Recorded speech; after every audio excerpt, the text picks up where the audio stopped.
Acclame fortement le Seigneur. Alléluia. Acclame bien le Seigneur. Amen. Prions le Seigneur. Père éternel, nous voulons te rendre grâce et nous voulons te dire merci pour ton amour, ta fidélité. Merci pour ta grâce, merci pour ton amour manifesté en Jésus-Christ. Merci parce que tu as bien voulu que ce jour, nous soyons présents. Je veux te rendre grâce et te dire merci. Merci pour ton esprit que tu déploies ce soir afin de parler à nos cœurs. Je te prie que comme un instrument entre tes mains, tu puisses m'utiliser afin de parler au cœur de tes enfants et qu'à la fin de ce moment, toute la gloire te revienne. Par Jésus-Christ notre Seigneur et Sauveur, nous avons prié. Amen, amen. Acclame le Seigneur. Bénis Dieu pour le groupe musical. Soyez bénis. Bénis Dieu pour ta vie. Je veux bénir Dieu pour la jeunesse de la Mecque-Vie. Acclame le Seigneur. Alléluia. C'est un temps de partage. Que Dieu nous bénisse. Je voudrais vous inviter à prendre vos Bibles avec moi dans le livre de 1 Samuel, le chapitre 30, du verset 1 au verset 8. On va se tenir debout. Je lis la parole de Dieu. Lorsque David arriva le 3e jour à Siclag avec ses gens, les Amalécites avaient fait une invasion dans le midi à Siclag. Ils avaient détruit et brûlé Siclag. Après avoir fait prisonniers les femmes et tous ceux qui s'y trouvaient, petits et grands, ils n'avaient tué personne, mais ils avaient tout amené et s'étaient remis en route. David et ses gens arrivèrent à la ville, et voici, elle était brûlée, et leurs femmes, leurs fils et leurs filles étaient amenés captifs. Alors David et le peuple qui était avec lui élevèrent la voix et pleurèrent jusqu'à ce qu'ils n'eussent plus de force de pleurer. Les 2 femmes de David avaient été amenées, Achinoam de Jezreel et Abigail de Carmel, femme de Nabal. David fut dans une grande angoisse, car le peuple parlait de le lapider, parce que tous avaient de l'amertume dans l'âme, chacun à cause de ses fils et de ses filles. Mais David reprit courage en s'appuyant sur l'Éternel son Dieu. Il dit au sacrificateur Abiathar, fils d'Achimélec, « Apporte-moi donc l'éphod. » Abiathar apporta l'éphod à David. Et David consulta l'Éternel en disant, « Poursuivrai-je cette troupe? L'atteindrai-je? » L'Éternel lui répondit, « Poursuis, car tu atteindras et tu délivreras. » Parole de l'Éternel. On acclame la parole de l'Éternel. Que Dieu vous bénisse. Veuillez vous rasseoir, s'il vous plaît. Le thème que j'aimerais partager avec vous ce soir, je l'ai intitulé par la grâce de Dieu, « Ne laissez jamais l'ennemi vous voler votre joie. » Ne laissez jamais l'ennemi vous voler votre joie. Vous savez, la joie est un élément important, je pourrais même dire primordial, dans la vie de l'enfant de Dieu. Et si le diable arrive à voler votre joie, il vous a volé vous-même. Il vient de vous prendre parce que la Bible nous dit, dans Néhémie chapitre 8, le verset 10, que la joie du Seigneur est notre force.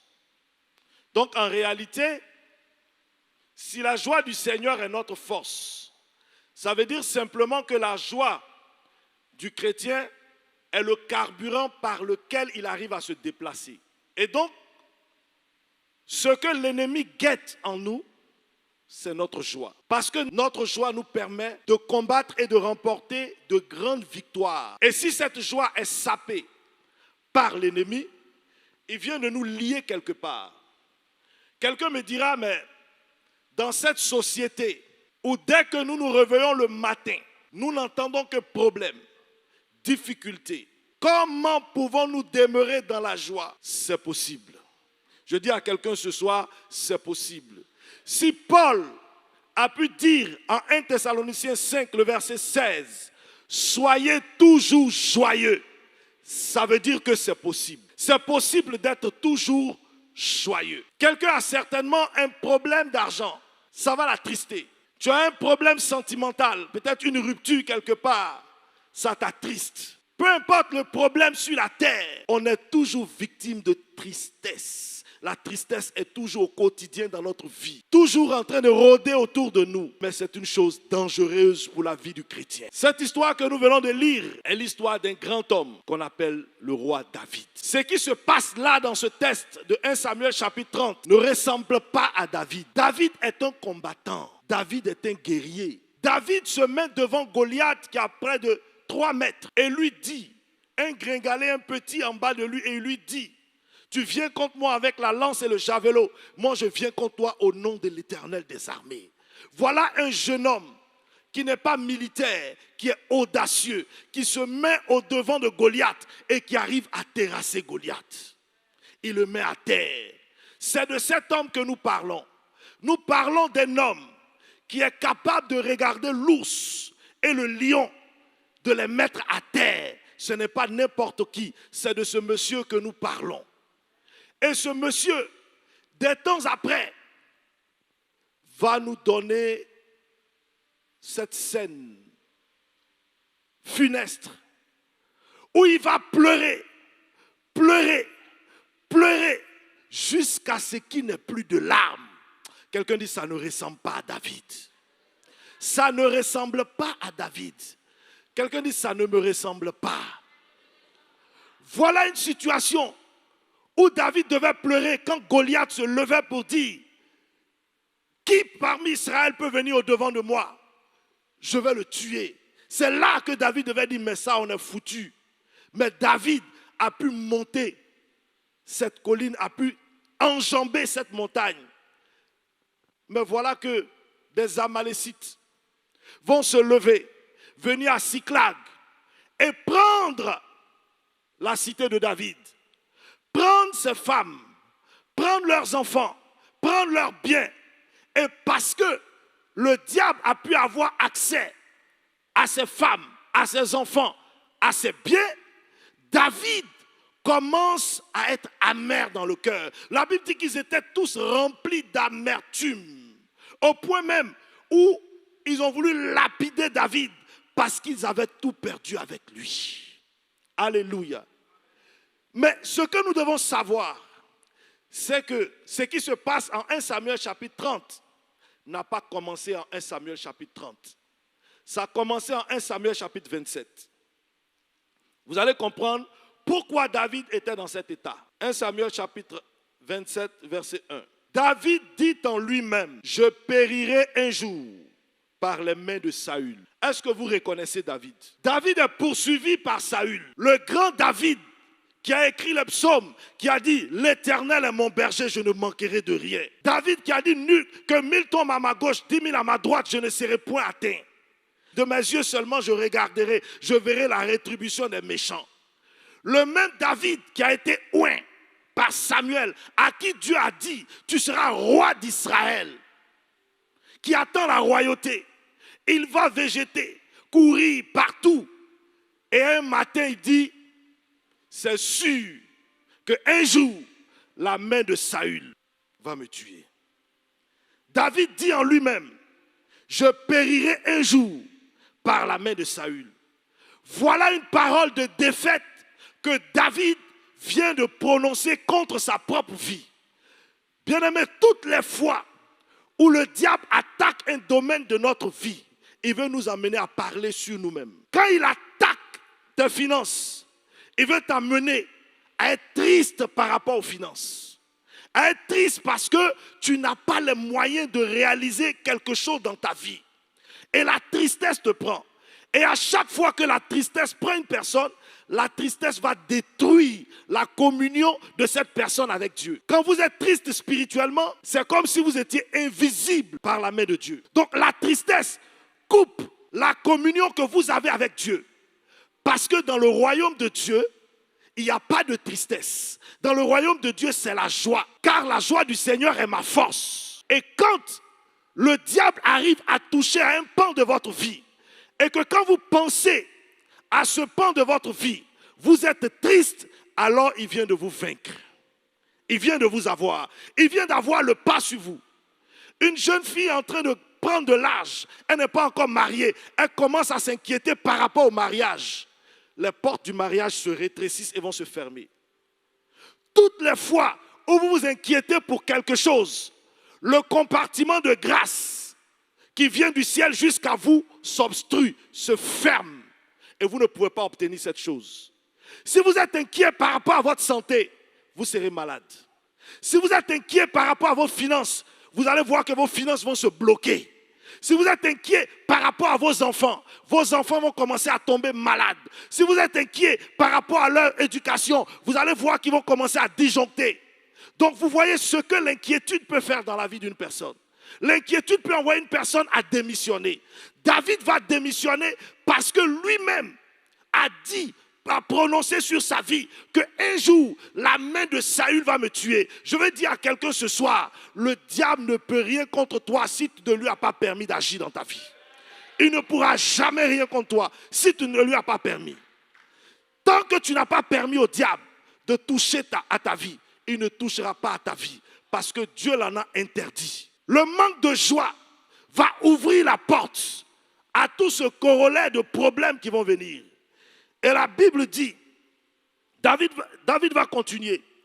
Il dit, il n'y a rien de mieux pour moi que de me réfugier au pays des Philistins afin que Saül renonce à me chercher encore dans tout le territoire d'Israël. Ainsi, j'échapperai à sa main. David fuit son ennemi. Un ennemi ne se fuit pas. Un ennemi se combat. À chaque fois que vous allez déplacer un problème, le problème vous attend devant. Ne déplacez jamais les problèmes, résolvez-les. Et vous en avez les capacités parce que la Bible nous donne la capacité de résoudre toutes les situations compliquées et difficiles. La Bible dit, qui de vous, par ses inquiétudes, peut ajouter une coudée de durée à sa vie? La coudée, c'est la plus petite mesure. Qui de vous, en vous inquiétant, pouvez-vous ajouter quelque chose à votre vie? Aucune inquiétude n'ajoute quelque chose à votre vie. Au contraire, l'inquiétude retranche votre vie. Parce que l'inquiétude vous rend malade. Quand vous êtes stressé, vous avez la tension qui monte. Vous avez le sang qui commence à circuler fort. Vous sentez que des veines vont s'exploser. Vous avez mal à la tête. Pourquoi? Parce que vous stressez. Parce que les problèmes commencent à venir. Et quand vous pensez à cela, vous avez mal à la tête. Donc, ça retranche même vos années de vie. C'est pour cela que je te dis ce soir, ne permets jamais à l'ennemi de t'ôter ta joie. Ta joie de vivre est celle-là qui te donne le carburant. C'est celle-là qui te remplit d'onction, qui te remplit de la grâce de Dieu afin de vaincre. Bien-aimés, soyons toujours joyeux. Je le répète, soyez toujours joyeux, a dit la Bible. Qu'est-ce qui t'empêche d'être joyeux? Je veux parler à un jeune ce soir. Vous savez, il a été démontré que la jeunesse en Côte d'Ivoire est celle-là qui est suicidaire. La moyenne d'âge de suicide en Côte d'Ivoire est de 25 à 29 ans. Donc, dans la tranche de jeunesse. Mais pourquoi? Parce que la jeunesse est tellement stressée par leur avenir. Comment je vais faire ci, comment je vais faire cela. Tellement stressée que d'autres s'en donnent même à la drogue. Ils rentrent dans l'alcool, dans toutes ces choses qui vont compromettre vos vies. Alors qu'en réalité, vous avez un avenir glorieux, un avenir béni en Christ. C'est pour ça qu'on vous a convoqué ce soir, pour vous dire que votre joie de vivre est celle-là qui va vaincre l'ennemi. Alléluia. Si nous n'avons plus de force, puisque notre joie est la force qui nous donne le carburant pour vaincre Satan. Mais si Satan arrive à combattre notre joie, mais nous sommes vaincus. Vous verrez que on met « Soyez toujours joyeux » avant « Priez sans cesse ». Pourquoi? Parce que si vous n'êtes pas en joie, vous ne pouvez pas prier. Personne qui est triste ne peut prier. Personne. Donc, qu'est-ce que nous devons faire? Nous devons cultiver la joie du Seigneur. Parce que la joie du Seigneur nous vient du Saint-Esprit. La joie du Seigneur ne nous vient pas parce qu'on a entendu une bonne nouvelle. Non, la joie du Seigneur ne vient pas parce qu'on t'a promis quelque chose demain. Il y a des gens qui disent, je sais que si je suis marié demain, je serai en joie. C'est faux. Il y a des gens qui disent, c'est parce que je n'ai pas d'emploi, c'est parce que je ne travaille pas. Si je commence à travailler, je serai en joie. C'est faux. Il y a des gens qui disent, c'est parce que je n'ai pas d'argent. Si j'ai l'argent tout de suite là, je serai en joie. Il y a des gens qui ont de l'argent qui ne sont pas en joie. Parce qu'ils ont de l'argent, puis ils ont des maladies incurables. Ils ont des démons qui les poursuivent. Ils ne peuvent pas dormir. Alléluia. Regardez, il y a une dame qui est venue de la France, il y a de cela quelques jours. Elle n'arrive pas à dormir. Elle est stressée. Je ne sais même pas si elle est là. Elle n'arrive pas à dormir. Et quand elle feuilletait Facebook, elle a vu notre père en train de prêcher. Et puis elle dit, mais cet homme-là, je ne le connais pas. Mais c'est un homme de Dieu. Il faut que j'aille en Côte d'Ivoire venir le voir. Pourquoi? Parce qu'elle ne dort pas. Hein? Elle a pris son avion. Elle a atterri la semaine dernière. Elle est venue au culte du dimanche dernier. Non, il y a 2 dimanches. Elle est venue au culte. Elle dit, elle allait voir papa. Elle dit, archevêque, je ne dors pas. Ah, quelqu'un qui ne dort pas, mais c'est la mort qui t'attend, le sommeil. Si tu ne dors pas, tu vas mourir. Amen ou pas amen? Et cette dame est venue. Papa l'a reçue. Il nous l'a envoyée. Il dit, occupez-vous d'elle. J'ai dit à la maman, ici là, c'est le terminus. Tu vas dormir. Alléluia. Alléluia. Et le psaume dit quoi? Il dit, je me couche et je m'endors. Car toi, ô Éternel, tu es ma sécurité dans ma demeure. Je lui ai dit, tu vas dormir. Quand on a fini de prier pour elle, j'ai dit, va à la maison et puis dors. La femme est arrivée à la maison. Elle a dormi. Elle a dormi. Elle a dormi. Elle a dormi. Elle a dormi. Quand elle s'est réveillée, elle m'a appelé. Elle m'a appelé vers minuit. Elle me dit, pasteur, j'ai dormi pour 1 an 6 mois. Acclame le Seigneur. Alléluia. Pour vous dire que les gens sont stressés. Souvent vous voyez les gens, vous les jalousez. Mais ils sont stressés. Mais nous, c'est le Saint-Esprit qui nous donne la joie. Tu n'as pas mangé le matin. Tu rends grâce à Dieu. Père, je te rends grâce parce que je sais que même si je n'ai pas mangé, tu es dans mon cœur. J'ai le salut. Mais je t'assure que quand tu fais cette prière, la journée ne finira pas. Tu vas avoir à manger. Alléluia. Alléluia. David était tellement dévasté qu'il s'est mis à pleurer avec les gens. Quelqu'un dit, j'arrête de pleurer à partir de ce soir. Quelqu'un dit, j'arrête de me morfondre à partir de ce soir. Quelqu'un dit, j'arrête de murmurer à partir de ce soir. Je compte sur la grâce de Dieu. David a pleuré avec les autres. Mais je n'ai plus reconnu David dans ce texte. Moi-même, je lis le texte, je relis. Je dis, mais David, c'est pas toi. David est guerrier. David ne pleure pas. Vous savez, quand vous avez le Saint-Esprit, vous êtes des guerriers. Alléluia. Vous pouvez traverser des temps difficiles. Ce que je suis en train de dire, je ne suis pas en train de dire que les temps difficiles ne viendront pas. Mais les temps difficiles viendront simplement pour aiguiser notre foi. Les problèmes viendront pour aiguiser notre foi. Aucun problème ne surviendra qui sera au-delà de tes forces. Tu as la force, tu peux régler tous ces problèmes. Vous pouvez les régler. Seulement, vous ne prenez pas conscience que la Bible nous donne la capacité de régler cela. La Bible dit qu'à un moment donné, les gens se sont tournés vers David. Il dit, David, c'est toi qui nous as amenés dans ça. Donc on va te lapider, tu vas mourir. Donc vous comprenez que souvent les gens comptent sur vous et puis vous pleurez. C'est pour cela que un père ne devrait jamais pleurer devant ses enfants. Amen ou pas amen? Il y a des pères, quand ils reviennent et qu'ils n'ont rien eu, ils sont découragés devant les enfants. Mon fils, il y a quoi? Ma fille, c'est chaud. Non! Le père, là, c'est le héros de l'enfant. Alléluia. Je vous dis, quand vous êtes le père de quelqu'un, l'enfant, là, il pense que tu es Superman. Lui, pour lui, là, tu peux même lui acheter un avion. C'est-à-dire qu'il ne connaît pas ton compte, mais il sait que tu peux lui offrir tout ce qu'il veut. Donc quand il te voit en train de pleurer, là, il est déboussolé. Donc ils ont vu David en train de pleurer. Il dit, David, c'est toi qui es notre problème. On va te tuer. Est-ce que c'est David qui a enlevé leurs enfants? Et c'est David qui a enlevé leur femme. Mais comme c'était leur leader et que lui se permettait de pleurer, ils ont commencé à l'accuser. Ils disent on va te lapider. Mais David avait deux choix. Soit il pouvait dire bon, comme c'est ainsi et que je ne vois pas ce que Dieu va faire, lapidez-moi que je meure. Et on aurait lapidé David, David serait mort. Dieu aurait choisi quelqu'un d'autre pour être le père de notre Seigneur Jésus-Christ. Mais David a refusé. Moi, je refuse que Dieu prenne quelqu'un d'autre pour accomplir son plan. Dis bien amen.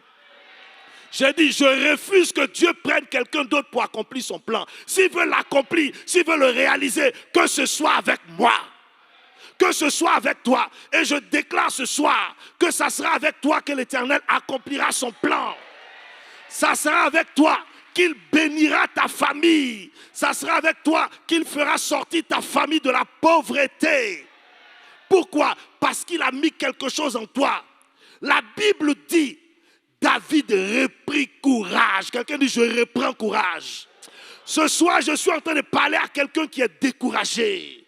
Tu es déboussolé. Dans ton cœur même, tu es triste. Tu viens à l'église, mais tu es triste. Je suis en train de te dire, reprends courage. Alléluia. Alléluia. Seul le courage peut te donner d'avancer. La Bible dit, David reprit courage en s'appuyant sur l'Éternel, son... Alléluia. En s'appuyant sur l'Éternel, son Dieu, il dit à Abiathar, Abiathar, où est l'éphod? Mais il avait oublié l'éphod. Vous savez, l'éphod, c'est quoi? Je vous explique simplement. C'est comme un gilet. C'est le gilet que les sacrificateurs portaient sur lequel il y avait des pierres précieuses sur le pectoral. Et en fait, il y avait une pierre précieuse qui était au niveau du cœur. Et ça donnait la direction. À chaque fois qu'Israël voulait la direction, Israël se référait au sacrificateur. Quand il consultait l'éphod, alors on lui donnait la direction. C'est ce qu'il fallait faire. Mais cet éphod-là, aujourd'hui, là, son équivalent, c'est la parole de Dieu. C'est la Bible. Tu as la Bible avec toi. Tu es un jeune, tu as la Bible avec toi. Tu peux réussir avec la Bible. Ne lis pas un autre livre, lis la Bible. David dit, poursuivrai-je? L'Éternel lui dit, oui, tu poursuivras. Atteindrai-je? Il dit, tu vas même dépasser ça. Non seulement tu vas atteindre, mais tu vas délivrer. Je vais dire à quelqu'un ce soir, ce pourquoi tu t'inquiètes, sa solution se trouve en toi-même. Ah, je dis à quelqu'un, ce pour lequel tu t'inquiètes, la solution se trouve en toi. Mais tu ne le sais pas. Vous savez, à chaque fois que vous êtes triste, le diable veut vous enfermer dans une prison afin de vous faire mal. J'ai connu beaucoup de temps de tristesse. Mais j'ai fini par comprendre que être triste, à chaque fois que je suis triste, l'ennemi est en joie. Et à chaque fois que je suis heureux, l'ennemi est dans la tristesse. Mais j'ai décidé que l'ennemi ne sera jamais en joie à cause de moi. Il sera toujours triste. Satan, là, il sera toujours triste à cause de moi. Et il va continuer d'être triste. Parce que peu importe ce qu'il va envoyer, mon Dieu a la solution. J'ai dit, mon Dieu a la solution.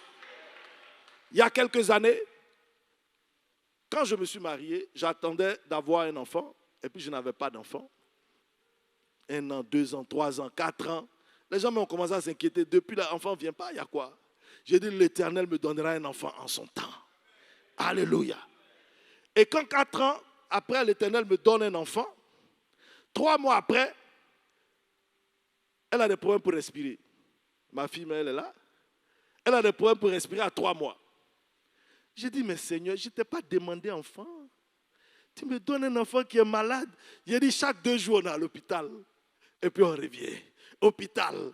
Les pharmaciens même me connaissaient maintenant. Il y en a même qui me donnent un médicament cadeau. On dit, pasteur, après tu viens payer. Ah, on peut faire ça.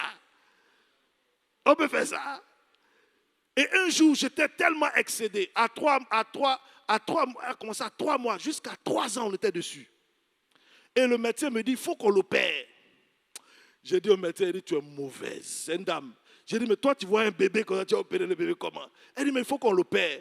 Et c'est en ce moment que je réalise que je suis un homme de Dieu. Vous savez, souvent dans les situations, vous ne réalisez même pas qui vous êtes. Quand les problèmes surviennent, vous ne réalisez même pas qui vous êtes. À chaque fois qu'elle pleurait, elle suffoquait. On devait aller à l'hôpital. C'est quel enfant qui ne pleure pas? C'est quel enfant qui ne pleure pas? Et un jour, elle a commencé à pleurer. J'étais en colère. Elle a commencé à suffoquer. J'ai dit, aujourd'hui, on ne bouge pas. On ne va pas à l'hôpital. Aujourd'hui, on va mourir ensemble. J'ai dit au Seigneur, c'est toi qui l'as donné, non? Si tu veux la reprendre, tu vas la reprendre tout de suite là même. Mais on ne bouge pas. Sa maman, ma belle-mère, ont commencé à se plaindre. Je les ai chassés. Je les ai mis dehors, j'ai fermé la porte. Et puis je suis dedans avec elle. J'ai dit, aujourd'hui là, on ne bouge pas. On va mourir ensemble. Et puis on va ressusciter ensemble. Je l'ai prise dans mes mains. Et j'ai dit, Seigneur, mais le diable, il a trop joué avec moi. Pendant combien de temps il jouait avec moi comme ça? Mais ça finit aujourd'hui. Alléluia. Ça s'arrête là aujourd'hui. Est-ce que je suis en train de booster la foi de quelqu'un? Je suis en train de dire à un jeune, Dieu, le Saint-Esprit est avec toi. Tu vas prier pour tes parents qui sont malades, ils vont guérir. Après ce camp-là, tu vas prier pour eux, ils seront guéris. Alléluia. Et j'ai commencé, pendant que je priais, elle suffoquait fort. Et le diable me dit, tu vas avoir honte. Quand tu vas sortir d'ici, tu seras la risée de tout le monde. L'enfant va mourir. On t'a dit d'envoyer l'enfant à l'hôpital. Toi, tu es là, tu es docteur. J'ai dit, tu es un menteur, Satan. Et c'est là, souvent les gens ne savent pas pourquoi j'aime le chant gloire. C'est ce jour-là que j'ai chanté ce chant. Ce jour-là, j'ai chanté ce chant. J'ai chanté ce chant. J'ai chanté ce chant. J'ai chanté ce chant. Et pendant que je chantais le chant, elle a commencé à dormir. Quand elle a commencé à dormir, je pensais qu'elle était morte. J'ai dit, où?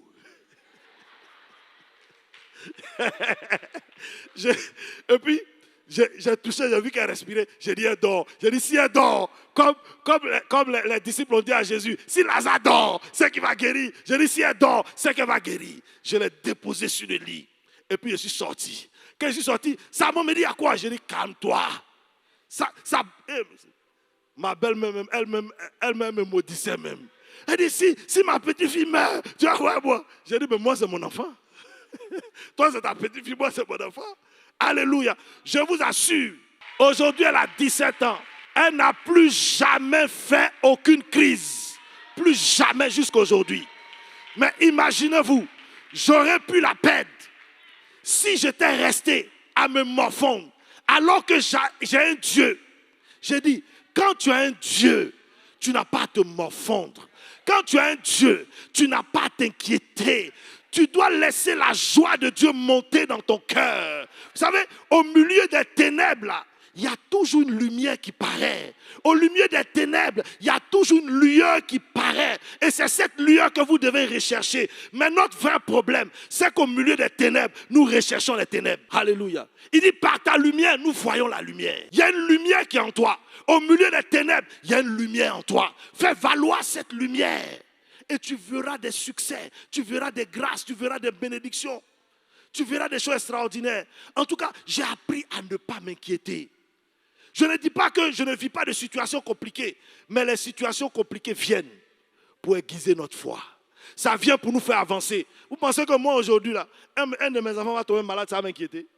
Ça ne m'inquiète pas. Il y a un même, je l'ai laissé à l'hôpital, et puis je suis venu à l'église, ça ne me dit rien. Un dimanche, il est tombé malade. Non, c'est grave, il est hospitalisé. Il dit, bon, de faire quoi? Je vais à l'église. J'ai fait quoi? Je suis venu. Pourquoi? Parce que j'ai déjà traversé cette étape et ça m'a donné de la foi. Amen. Amen. J'ai connu des manquements graves. Mais pendant ces manquements-là, je ne me suis pas plaint. J'ai dit au Seigneur, Seigneur, tu pourvoiras tous mes besoins. Selon l'immensité de ta richesse en Jésus-Christ. Une richesse de gloire en Jésus-Christ. Mais si j'ai un Dieu qui pourvoit, pourquoi à chaque fois que j'ai un manque, je dois m'inquiéter? Pourquoi? Demande à ton voisin pourquoi. Demande-lui pourquoi. Alléluia. Le but de Satan, c'est d'entamer ta joie. Est-ce que ce soir ta joie est entamée? Est-ce que ce soir ta joie est touchée? Est-ce que ce soir tu sens que tu étais venu triste parce que tu penses à l'éducation de tes enfants? Regardez, j'ai dit à une maman une fois, elle me dit, papa, mon fils est gâté. Je dis, ne dis plus cette parole. Ton fils ne peut pas être gâté. Le fils que Dieu t'a monté ne peut jamais être gâté. Parce que Dieu ne t'a pas donné un enfant gâté. C'est que Dieu serait mauvais. La Bible dit que Dieu nous donne de bonnes choses. J'ai dit, commence à dire à ton enfant que c'est un bon enfant. Elle dit, mais papa, il fait trop de mauvaises choses. J'ai dit, il fait de mauvaises choses, mais il n'est pas de mauvaises choses. Nuance. Est-ce que vous comprenez? Mais son enfant était un ivrogne, patenté. Quand elle a commencé à dire, tu es un bon enfant. Souvent, il revient comme ça, il est ivre même. Elle dit, oh, tu es un enfant béni. Ça là, ce n'est pas toi. C'est le diable qui est derrière là. Sinon, ce n'est pas toi. Toi là, tu es un enfant béni. Sinon, toi, tu ne bois pas. J'ai dit, elle a fait ça pendant des mois. L'enfant a arrêté de boire. Il ne sait pas comment il a arrêté de boire. Mais on a tellement de tactiques dans la parole de Dieu, mais on laisse ça et puis on va chercher d'autres tactiques pour notre vie. Alors qu'on a l'effort, on a Abiatar. Tu as Abiatar, tu as l'effort. Et puis tu vas consulter d'autres personnes. Alléluia. Alléluia. Pour ma part, je crois que Abiatar et l'effort te montreront sur un chemin glorieux, sur un chemin de gloire, sur un chemin de bénédiction. Alléluia. Je veux qu'on lise un passage. Habakkuk, chapitre 3. J'aime tellement ce passage. Habakkuk, chapitre 3, le verset 16. Écoutez bien ce qu'il dit. J'ai entendu. Il a entendu. J'ai entendu. Si vous voyez bien, j'ai entendu, il y a point de suspension. Ça veut dire qu'il a entendu plein de choses concernant son avenir. Je ne sais pas, avant de venir ici, tu as entendu plein de choses. Il y a des enfants à qui peut-être leurs parents ont dit tu ne vas jamais réussir. Tu es trop bête. Vous voyez, il y a des parents qui sont prompts à dire tu es trop bête même. Tu ne vas pas réussir. Pourquoi tu es bête comme ça? Et tu as entendu plein de ces paroles. Et ça a commencé à t'influencer. Ce soir, l'Éternel te donne la délivrance. Il dit, j'ai entendu, point de suspension. Et mes entrailles sont émues. Donc ce que vous entendez va émouvoir vos entrailles. Ce que vous entendez va vous rendre triste. Je vais vous donner un exemple. Si je viens, je vous annonce tout de suite, je vous dis, est-ce que tu sais que tu viens de perdre un être cher? Et puis, je te donne le nom de cette personne que tu connais. Quelle sera ta réaction? Quelle sera ta réaction? Hein? Tu seras? Ok, mais est-ce que tu l'as vu? Est-ce que tu l'as vu? Tu ne l'as pas encore vu, mais pourquoi tu es triste? Pourquoi tu es triste? Parce que tu as entendu ce que je t'ai dit. Si c'est vrai ou c'est pas faux, dès qu'il t'a dit, tu commences à pleurer. Il y a des gens à qui on a dit ça, on dit dans l'accident là, on dit ton parent était dedans. Et puis tu commences à pleurer. Et puis après on te dit, non, il n'était pas dedans. Ah, mais pourquoi tu as pleuré? À cause de ce que tu as. Faites attention à ce que vous entendez. Parce que ce que vous entendez peut vous désorienter, peut vous amener dans n'importe quel sens. Et j'ai entendu et mes entrailles sont émues. À cette voix, mes lèvres frémissent, mes os se consument. Ce que vous entendez vous rend malade. Et mes genoux chancellent. En silence, je dois attendre le jour de la détresse. Quelqu'un dit, c'est pas moi. Le jour où le presseur marchera contre le peuple. Car le figuier ne fleurira pas. La vigne ne produira rien. Le fruit de l'olivier manquera. Les champs ne donneront pas de nourriture. Les brebis disparaîtront du pâturage. Il n'y aura plus de bœufs dans les étables. Ça c'est quoi? C'est pas la désolation? Verset 18. Toutefois, quelqu'un dit toutefois. Aïe, aïe, aïe, aïe, aïe. Quelqu'un dit toutefois. Il peut avoir toutes ces choses. Je peux tout perdre. Mes entreprises peuvent tomber. Mon compte peut être vide. On peut m'annoncer une maladie grave. Mais ce n'est pas encore fini. Quelqu'un dit toutefois. Quelqu'un dit toutefois. Il dit je veux me réjouir en l'Éternel. C'est-à-dire pendant qu'on t'annonce ces choses, je vais me réjouir en l'Éternel. L'Éternel a donné, l'Éternel a repris, que le nom de l'Éternel soit... Alléluia. Il dit toutefois, je veux me réjouir dans le Dieu de mon salut. L'Éternel, le Seigneur est ma force. Alléluia. Il rend mes pieds semblables à ceux des biches. Et il me fait marcher sur mes lieux élevés. On chante ce chant, mais on ne sait même pas ce que ça veut dire. On le chante. Il me fait marcher sur mes lieux élevés. L'Éternel est ma force. Tu es sûr que devant l'adversité, il est ta force?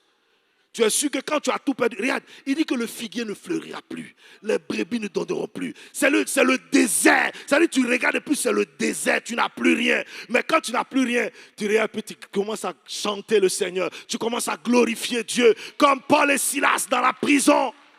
Alléluia. Dans cette prison, la louange a fait la différence. Parce que la louange apporte la joie. Je vais vous donner un secret. À chaque fois que vous commencez à être triste, commencez à louer. À chaque fois que vous êtes triste, commencez à glorifier Dieu. Mettez un cantique, commencez à chanter. N'acceptez jamais d'être triste. Ne sortez jamais de chez vous triste. C'est pour ça que David, le même David a dit, il dit, c'est ici la journée que l'Éternel a faite. Qu'elle soit pour moi un sujet d'allégresse et de joie. Qu'aucune journée ne soit pour vous un sujet de tristesse. N'acceptez jamais d'être dans la tristesse. Parce que si vous êtes dans la tristesse, la défaite va vous accompagner. Mais si vous sortez de chez vous dans la joie, c'est pour cela que louez Dieu avant de sortir de chez vous. Proclamez le Seigneur, glorifiez-le. Gagnez votre journée en glorifiant Dieu. Gagnez votre journée par la joie. Ne sortez jamais triste. Ce soir, je prie. Si la tristesse était ton partage, si la mauvaise humeur était ton partage, casse cette mauvaise humeur. On veut donner un joli nom à ça. Non, je me suis réveillé du mauvais pied. Ça veut dire quoi? Je suis de mauvaise humeur. Mon frère, le diable est en train de voler la joie dans ton cœur. C'est tout. Que rien ne te rende triste. Pour ma part, pour terminer, je vais dire à quelqu'un que rien sur la terre ne te rende triste. J'ai dit que rien sur la terre ne te rend triste. Prends l'engagement ce soir que rien ne te rendra triste sur cette terre. Parce que la Bible dit que le Seigneur a pourvu à tous nos besoins. Il a pourvu à tous nos besoins. Ou bien il n'a pas pourvu. Il a pourvu à tout. David a poursuivi. Revenons au verset pour finir. 1 Samuel 30, versets 17 à 20.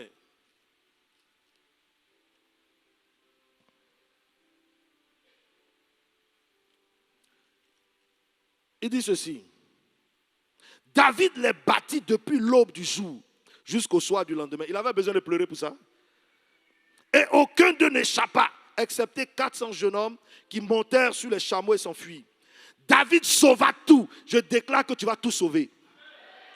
Peu importe ce que tu as perdu, même si tu as perdu une année scolaire, ne sois pas triste. Il y a encore beaucoup d'années scolaires devant toi. C'est à toi de te remettre en cause et puis de repartir. David sauva tout ce que les Amalécites avaient pris. Et il délivra aussi ces deux femmes.